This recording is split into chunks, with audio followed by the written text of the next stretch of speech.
Before we get into the fight itself, listen closely to what the prosecution says Davis was already doing after the incident. Those recorded jail calls could become a major part of the story because statements made after the fact can potentially be used as evidence, especially when they appear to describe what happened in the defendant's own words. The big question is, are these comments admissions, bragging, or something else entirely? Yes, Your Honor. Yes, Your Honor. Before we begin, will everyone make sure that their phones are on silent or on airplane mode? Please, thank you. Mr. Giacomo, stay ready for the opening statement. Yes, Your Honor. Thank you.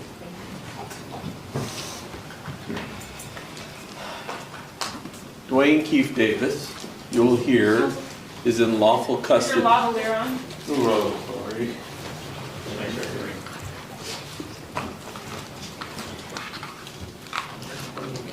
Is my lavalier on now? Yes. Okay. Let's try that again. You will hear that Duane Keefe Davis is in lawful custody of the Clark County Detention Center on December 23rd of 2024. What you will also learn about Mr. Davis is he really likes to talk. And subsequent to this incident, he has made a number of statements on phone calls that are recorded out of the Clark County Detention Center. And here's what he has to say.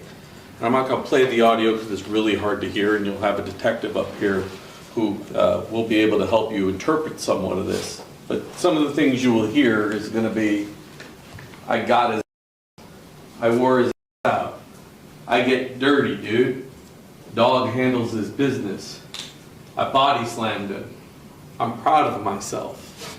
And you'll also hear him say on December 25th, just 2 days later, I got him. I told him every time he sees me, he's got to get a lump. Oops. Now the prosecution is essentially giving the jury a map before showing them the moment everything explodes.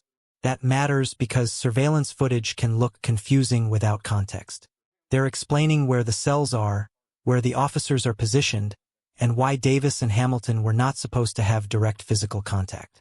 In other words, this isn't just security camera footage. It's a timeline the jury is being asked to follow. This is Unit 7 CD, so Floor 7, Unit CD at the Clark County Detention Center. This is an overhead view of the day room, and that's what we call the day room camera.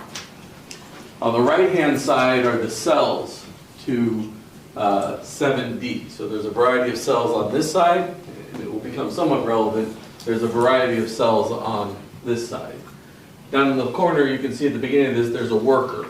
Now, workers are different than the people that are housed at this particular location. It's a specialized unit.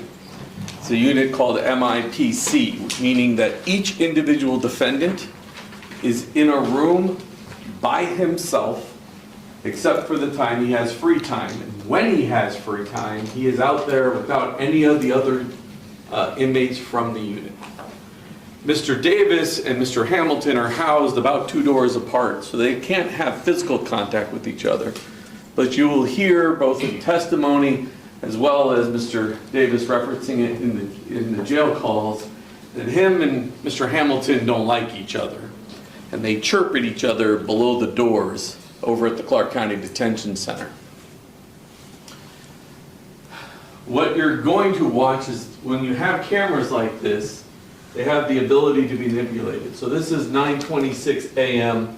on the 9:26 in the morning on the 23rd. And you will see the cameras will be able to be manipulated so that they can focus in on a various area later on. So the camera catches it all like this, but later on you can zoom in to see what's happening in any particular section. And so what you see, this thing is jumping on me here.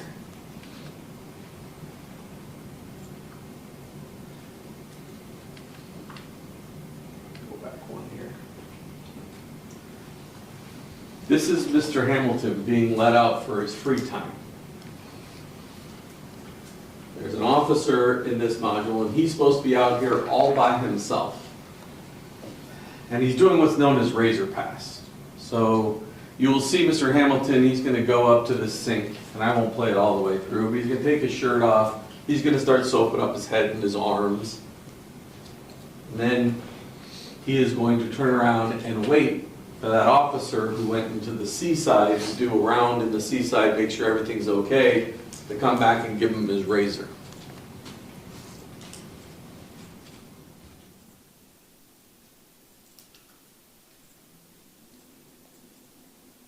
When he is done waiting for the officer, he assumes this position.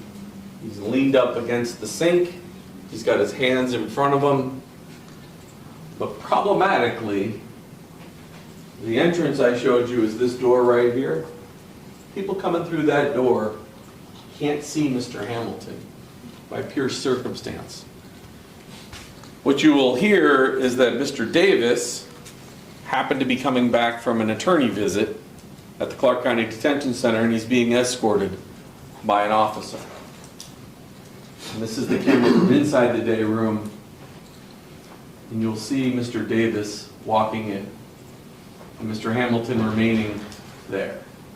When Mr. Davis gets to that pole and gets his first sight of Mr. And this is where the prosecution wants the jury to slow down and watch the body language. The argument is not simply, two inmates fought. They're pointing to the sequence before the physical contact. Davis sees Hamilton, changes direction, stares him down, and moves toward him. That sequence could be important because prosecutors are trying to establish intent and mutual confrontation rather than an accidental encounter. What do you see here? An impulsive reaction or a deliberate decision to confront? Mr. Hamilton, you're going to notice certain things. You're going to notice Mr. Davis's head turns, locks eyes with Mr. Hamilton. You're going to watch, as you continue to watch, that he stares Mr. Hamilton down, but he also starts walking in his direction, not to this door right here, which is where he's supposed to be heading to go to his cell.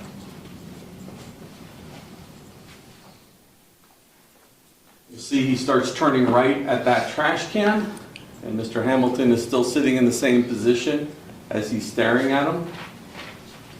He's going to continue to walk at him, staring at him. And what you can see in this photograph is that's Officer Ari Kime. Mr. Kime is looking down at his hands, and you will hear what's going on is he has a little piece of paper that for every transport, there's a picture of the inmate, some information about the inmate, and the cell he's going to.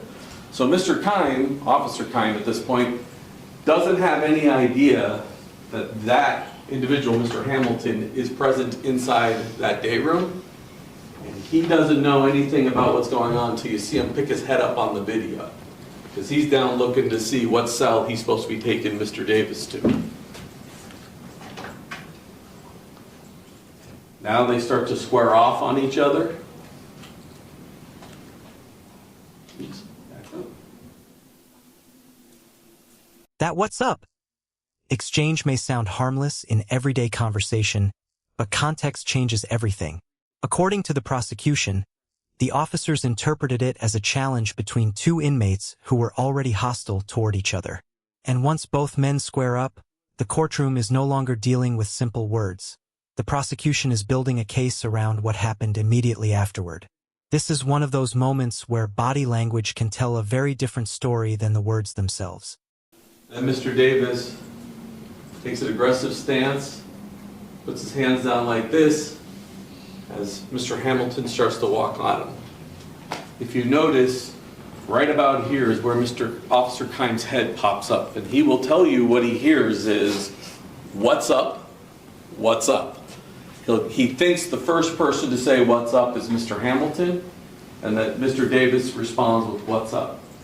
Now, unlike on the streets of Las Vegas, you run into a friend and you say, "Hey, what's up? What's up?" That's not what this was. Ari Kime will tell you that's a challenge. The two of them are squared off and challenging each other to fight. And then, if you watch the video, they just decide to go.